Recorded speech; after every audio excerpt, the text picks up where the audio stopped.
Graça e paz, meus irmãos, boa noite.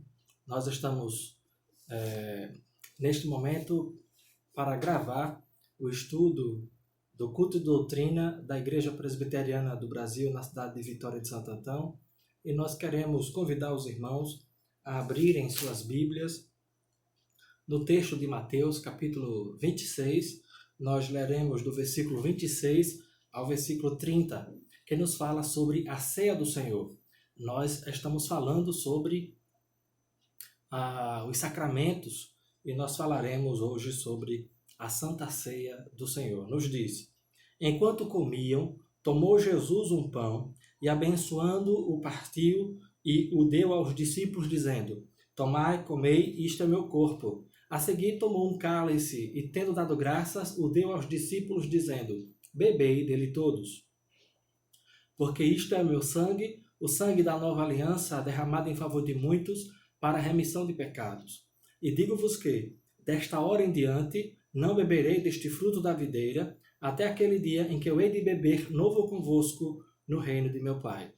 E tendo cantado um hino, saíram para o monte das oliveiras. Vamos orar ao Senhor nosso Deus. Soberano Deus, eterno Pai que está nos céus, muito obrigado por esse dia que o Senhor fez e nos deu. Obrigado por tua graça, bondade, misericórdia para conosco. Que o Senhor esteja nos iluminando os olhos do coração e do entendimento e nos ajude na compreensão da tua palavra e nos ajude a aplicarmos à nossa vida cotidiana as verdades aqui aprendidas. É o que nós humildemente rogamos ao Senhor, agradecidos em nome de Jesus, nosso Salvador, com perdão, amado Pai, dos nossos pecados, em nome e para a glória de Jesus. Amém. Meus irmãos, nós estamos estudando nos cultos de doutrina esse caderno, Verdades Essenciais da Fé Cristã.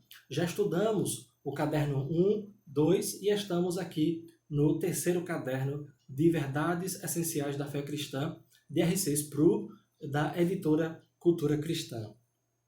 E nós estamos vendo na primeira parte do caderno, fala sobre a igreja e os sacramentos. Nós já vimos os apóstolos, a igreja, as marcas da verdadeira igreja, a excomunhão, os sacramentos, o batismo dos filhos dos crentes e agora a Santa Ceia. E nós queremos, com isto, instruir os irmãos a que tenham um conhecimento, ainda que mínimo, mas um conhecimento bíblico adequado, teologicamente reformado, de modo que nós possamos não apenas ter esse conhecimento básico da teologia reformada, mas termos este conhecimento à luz das Escrituras e que nos fortaleça o coração em nome de Jesus, nosso Senhor. Nós introduzimos esse estudo sobre a Santa Ceia falando que Martinho Lutero ele rejeitou a doutrina católica romana da transubstanciação, ou seja, que o pão e o vinho da comunhão, da Santa Ceia, se transformavam realmente no corpo e no sangue de Cristo Jesus. Os irmãos, os ouvintes sabem que na doutrina católica, quando na missa se faz a consagração dos elementos da Eucaristia, da Santa Ceia, o pão e o vinho, na doutrina católica se tem a ideia de que realmente o pão é transformado no corpo de Cristo e o vinho é transformado no sangue de Jesus. E, portanto, nós temos a doutrina chamada de transubstanciação. Há uma transformação, uma mudança, uma metamorfose de substâncias, uma transformação de substâncias. A substância do pão e do vinho são transformados na substância da carne e do sangue, respectivamente. Mas Martinho Lutero rejeitou esta doutrina como as igrejas reformadas, ou as igrejas históricas rejeitaram essa doutrina. Lutero concordava que a presença de Cristo não substituía a presença do pão e do vinho, mas era adicionada ao pão e ao vinho. Lutero não concordava que o pão e o vinho fossem transformados no corpo e sangue de Cristo, mas ele ensinava, ele acreditava que com a substância do pão estava a substância da carne de Cristo, e com a substância do vinho estava a substância do sangue de Cristo. Lutero sustentava que o corpo e o sangue de Cristo, de alguma forma, estavam presentes nos elementos pão e vinho, sob estes e através deles. Costuma-se chamar este conceito luterano de consubstanciação. Com a substância do pão está a substância da carne de Cristo, e com a substância do vinho está a substância do sangue de Cristo. Os teólogos luteranos, entretanto, eles não apreciam esse termo consubstanciação e protestam que ele é interpretado em termos muito próximos da consubstanciação, muito próximos da doutrina católica da transubstanciação. E, de fato, é muito próximo mesmo o conceito teológico de Lutero, a ideia de Lutero é muito próxima da ideia católica. É claro, porém, que Lutero ele insistia na presença física real e substancial de Cristo na ceia do Senhor. Repetidamente, ele citava as palavras de Jesus na instituição da Santa Ceia, quando ele dizia, ou quando Jesus disse, e este é o meu corpo. E Lutero repetia isto para provar a sua tese de que Jesus estava presente nas substâncias dos elementos. Lutero não permitia que a forma verbal, a construção verbal fosse tomada num sentido figurativo, representativo. Lutero adotou também a doutrina da comunicação dos atributos, mediante a qual o atributo divino da onipresença era comunicada à natureza humana de Jesus, tornando possível que o seu corpo e sangue estivessem presentes em mais de um lugar ao mesmo tempo.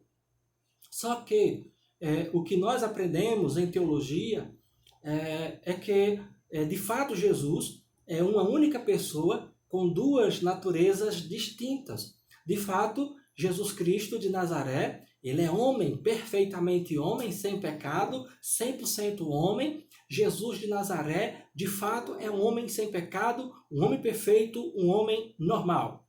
Mas, ao mesmo tempo, esse mesmo Jesus Cristo de Nazaré, ele é Deus de Deus, ele é luz de luz, ele é o eternamente gerado do Pai, ele é o Filho de Deus, o Logos divino, a palavra divina que estava com o Pai antes de Deus, o Pai, criar todas as coisas, antes da Trindade criar os céus e a terra, antes do universo vir a existir. Jesus Cristo, na verdade, a segunda pessoa da Trindade já estava lá presente. E essa pessoa, a segunda pessoa da Trindade, Deus de Deus, luz de luz, encarnou-se, assumiu uma natureza humana e, portanto, veio a ser Jesus Cristo de Nazaré, o Filho de Deus.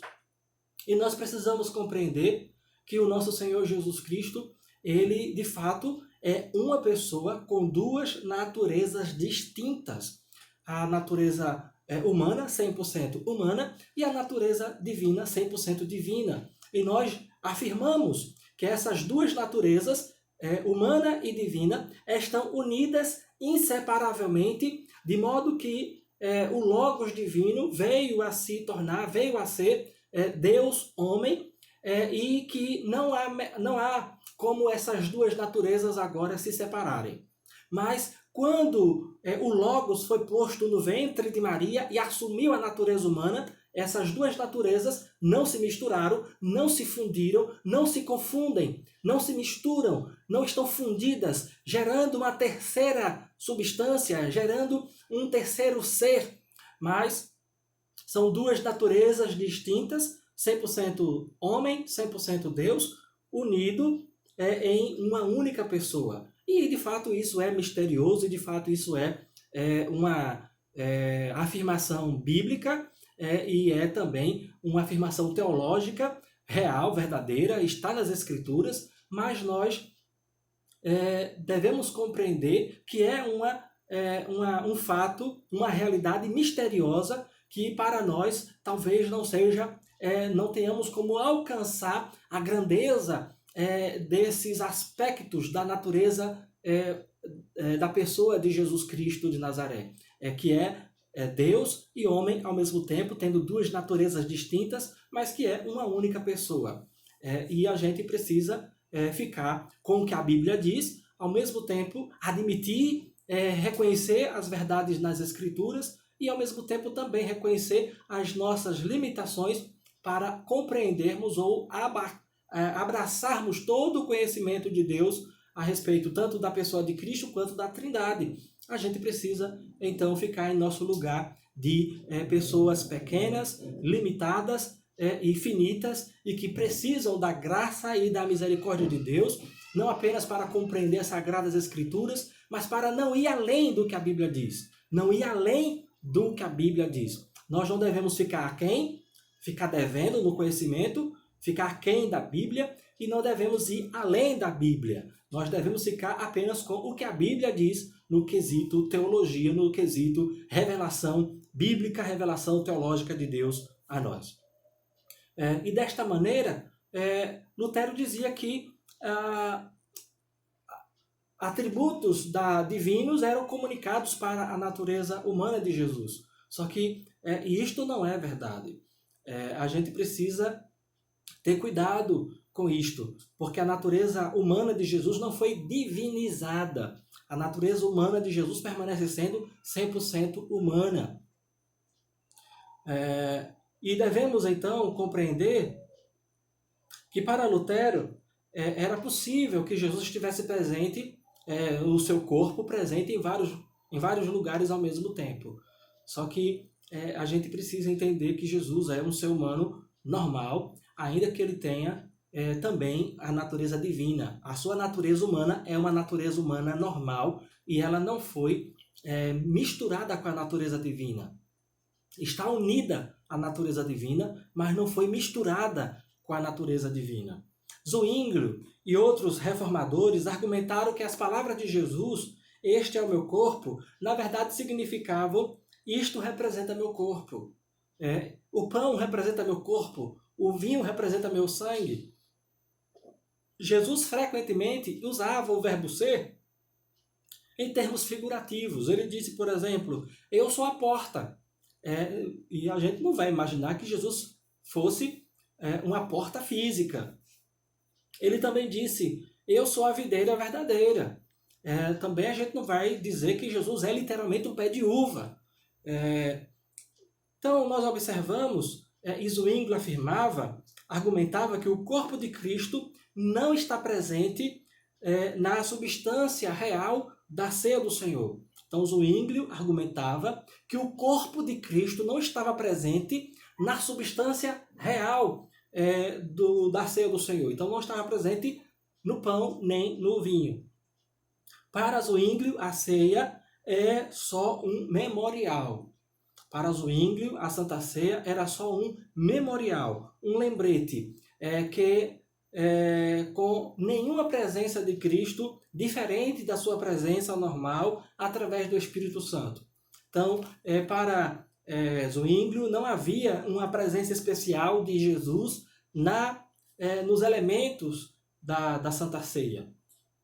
E aí vem João Calvino, por outro lado, ao debater com a Igreja Romana e com Lutero, ele negou a presença substancial de Cristo na ceia do Senhor. Então ele diz, olha, não há o corpo de Cristo na substância do pão, nem há o sangue de Cristo na substância do vinho.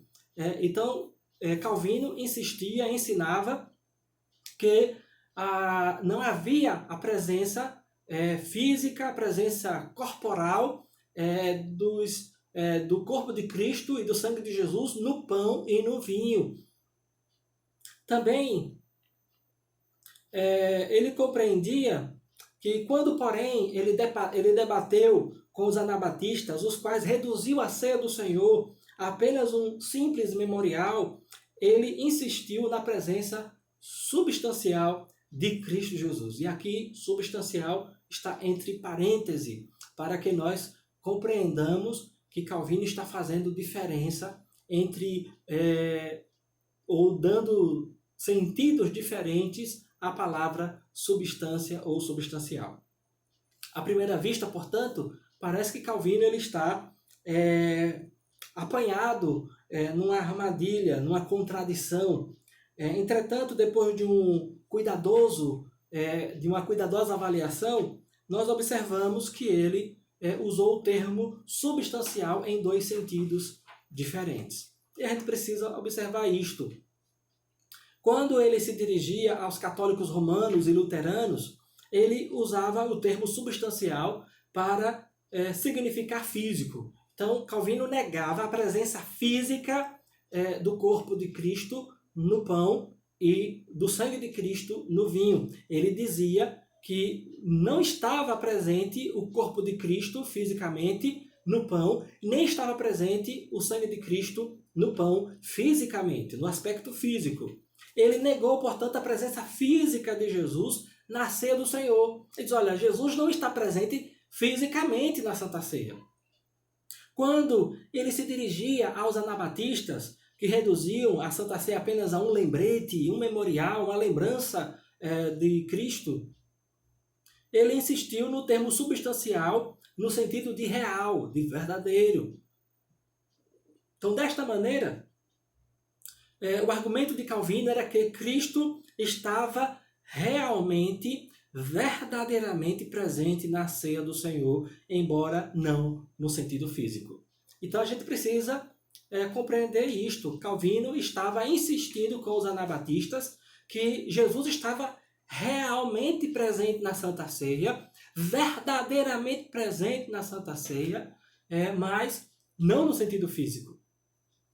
Meus irmãos, visto que Calvino ele rejeitava a ideia da comunicação de atributos da natureza divina para a natureza humana, ele não entende, ele não aceita que atributos da natureza divina fossem comunicados para a natureza humana e a natureza humana, por exemplo, pudesse ser onipresente, estar em todo canto, como pensava Lutero. Calvino foi acusado de separar e dividir as duas naturezas de Cristo e de estar defendendo a heresia nestoriana, a qual fora condenada pelo Concílio de Calcedônia no ano de 451 d.C. Calvino replicou, rejeitou que não estava separando as duas naturezas. Ele diz, não estou separando as duas naturezas, mas estou fazendo distinção entre elas. E a gente precisa compreender isso. Jesus é uma só pessoa e nós não podemos, nem devemos separar as duas naturezas de Cristo, mas devemos entender que Jesus é uma única pessoa com duas naturezas distintas e, portanto, fazer distinção delas. Compreender que nós, quando oramos ao Senhor Jesus Cristo, quando nós nos dirigimos a Jesus, Ele nos ouve porque Ele está presente conosco, Ele está aqui agora, porque Ele é Deus. E como Deus, Ele é onipresente, Ele sabe todas as coisas, Ele conhece tudo, mas aí a sua natureza divina traz as informações que eu falo aqui para Ele, traz essas informações a Ele no céu, a sua natureza humana no céu. Não no sentido de comunicar atributos, mas no sentido de informar, trazer informações ou levar informações até o corpo físico de Cristo, mas a pessoa de Jesus é uma só pessoa, uma só personalidade, Jesus de Nazaré, com duas naturezas. E a gente precisa ter esta compreensão. Jesus Cristo de Nazaré está hoje assentado à destra do Pai, desde que ele foi assunto aos céus cerca de 40 dias depois de que morreu e ressuscitou. Então nós precisamos entender que o nosso Senhor Jesus Cristo está nos céus. O seu corpo físico, sua natureza humana está à destra do Pai. Mas a sua natureza divina, ela é divina, é onipresente, é onisciente, é toda poderosa, com todos os outros demais atributos da Trindade. E a gente precisa ter esta compreensão.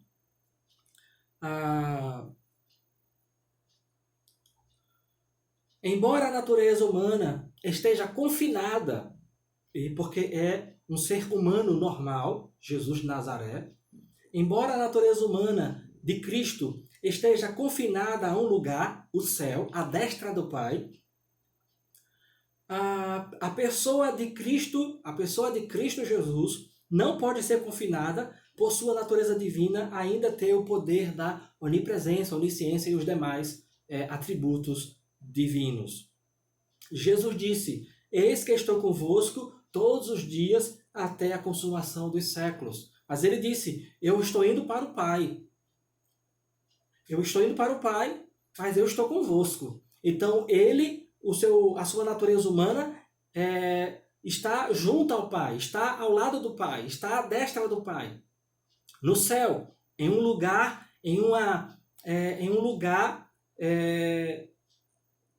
à destra do Pai. Um lugar distinto. A sua natureza divina, por outro lado, é onipresente e está em todo lugar, e por isso se faz presente também conosco. E por isso ele disse: eis que eu estou convosco até a consumação dos séculos. A despeito das limitações da natureza humana e correndo o risco de sermos mal interpretados, nós apresentamos uma ilustração para demonstrar essa explicação que acabamos de dar para os irmãos. É uma ilustração aqui no caderno e a gente precisa compreender a ilustração. Ele diz o seguinte: de um lado, nós temos a natureza humana de Cristo, de Jesus, né? A natureza humana de Jesus, que está confinada, ela está limitada por ser humano normal. Do outro lado, nós temos a natureza divina, 100% divina, na pessoa de Jesus. Então, nós temos a pessoa de Jesus, uma única pessoa, com duas naturezas. Natureza humana, com suas limitações, está nos céus, à destra do Pai. A natureza divina, ela é sem limitações, com onipresença, onisciência, onipotência, todas as demais qualidades e atributos da divindade. E nós precisamos entender isto, a natureza divina está em todo lugar, e a gente precisa não apenas entender, compreender, mas louvarmos a Deus, bendizermos ao Senhor por termos um Salvador todo poderoso, todo suficiente, e que é ao mesmo tempo um de nós, um ser humano perfeito, sem pecado, um ser humano normal, e que é o nosso modelo, é o nosso exemplo para imitarmos, para segui-lo, a fim de que nós sejamos parecidos, semelhantes a ele, feitos semelhantes a ele. Calvino, ele ensinou que, embora o corpo e o sangue de Cristo permaneçam no céu, eles se tornam presentes, o corpo de Cristo se tornam presentes, o corpo e sangue de Cristo, espiritualmente a nós, por meio da sua natureza divina onipresente. Então, quando nós participamos, tomamos a Santa Ceia, comemos o pão e tomamos o vinho, nós estamos comendo quimicamente pão e vinho. As substâncias, as propriedades químicas do pão e do vinho não são modificadas, não são transubstanciadas na substância e propriedades da carne e do sangue de Cristo. Não acontece nenhuma transubstanciação, nenhuma metamorfose. Não acontece o que Lutero chamava de consubstanciação, com a substância do pão estava a substância da carne, com a substância do vinho estava a substância do sangue de Cristo. Não acontece isso. O pão permanece sendo pão, o vinho permanece sendo vinho. Quimicamente pão, com as mesmas propriedades químicas anteriores. Entretanto, real e verdadeiramente, ou real e espiritualmente, pela fé em Cristo Jesus, nosso Senhor, o Espírito Santo comunica, portanto, espiritualmente, o Espírito Santo comunica os poderes, as graças, os benefícios do corpo e sangue de Jesus para aquele fiel, para aquele crente, para aquele Filho de Deus que abraçou Jesus Cristo pela fé como seu único e suficiente Salvador, e está em Cristo, e está salvo em Jesus, e vive para Cristo, e está em comunhão com Ele, o Espírito Santo comunica os poderes e graças e benefícios do corpo e sangue de Jesus. Portanto, é uma comunicação espiritual real, e, portanto, a gente precisa não apenas ter esta compreensão, mas viver com estas verdades em nossos corações e aprontarmos o nosso coração quando vamos participar da Santa Ceia ou da Eucaristia. Este argumento ele é consistente com o ensino do próprio Jesus de que estava indo embora. Jesus disse, olha, eu estou indo embora, mas que permaneceria conosco. Quando nós o encontramos no momento da Santa Ceia, temos comunhão com Ele, com a pessoa de Jesus, que é Deus homem.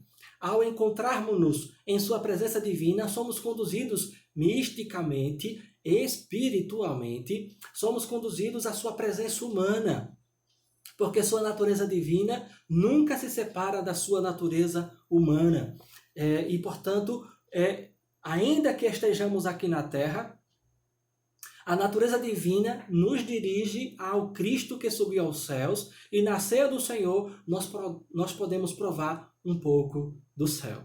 Sim, irmãos, e na verdade todas as vezes que nós cultuamos verdadeiramente ao Senhor e oramos a Ele, nós entramos em sua presença, nós entramos na dimensão dos céus, e como que os céus rasgassem e nós entrássemos na presença imediata de Deus, ainda que não vejamos, ainda que não vejamos anjos, não vejamos luz alguma, nós estamos na presença dele, porque a natureza divina nos leva à presença ou ao céu, a natureza humana de Cristo Jesus, que está à direita do Pai.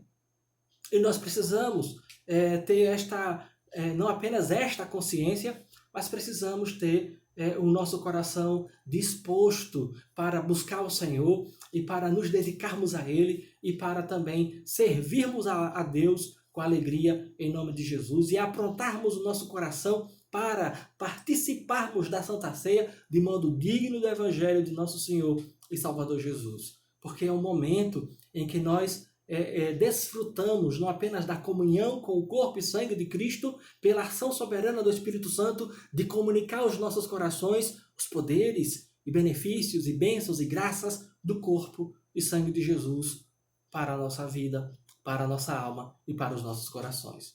Que nós sejamos agraciados por Deus, não apenas na compreensão dessas verdades, mas na aplicação dessas verdades à nossa vida cotidiana, em nome de Jesus, nosso Senhor. Vamos orar? Soberano Deus, eterno Pai que está nos céus, muito obrigado por esse dia que o Senhor fez e nos deu. Obrigado por tua graça, bondade e misericórdia para conosco.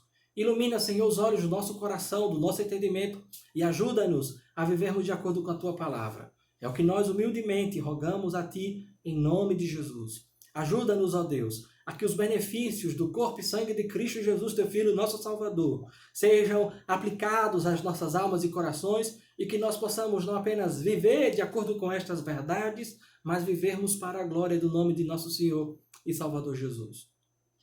Abençoa, amado Deus, a nossa igreja. Abençoa o teu povo espalhado sobre a face da terra. E nos faz crescer em tua graça, conhecimento, santidade de vida e no número dos salvos em Jesus, nosso Senhor. É o que nós humildemente rogamos a ti agradecidos em nome de Jesus. Amém. Que a graça de nosso Senhor e Salvador Jesus e o amor de Deus, o nosso eterno Pai, e a comunhão, as consolações do Santo Espírito sejam sobre vós, sobre todo o povo de Deus, hoje e sempre. Amém. Meus queridos, muito obrigado pela sua audiência. Que Deus nos conceda graça e favor, que você possa estar não apenas aprendendo um pouco aqui da palavra do Senhor, através desses estudos das verdades essenciais da fé cristã com R6 Pro, mas que nós possamos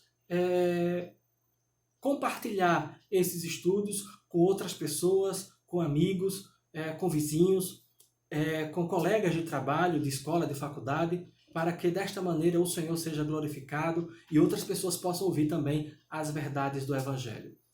Tenha uma boa noite e esteja debaixo da graça de Jesus nosso Senhor, em nome de Jesus. Deus abençoe.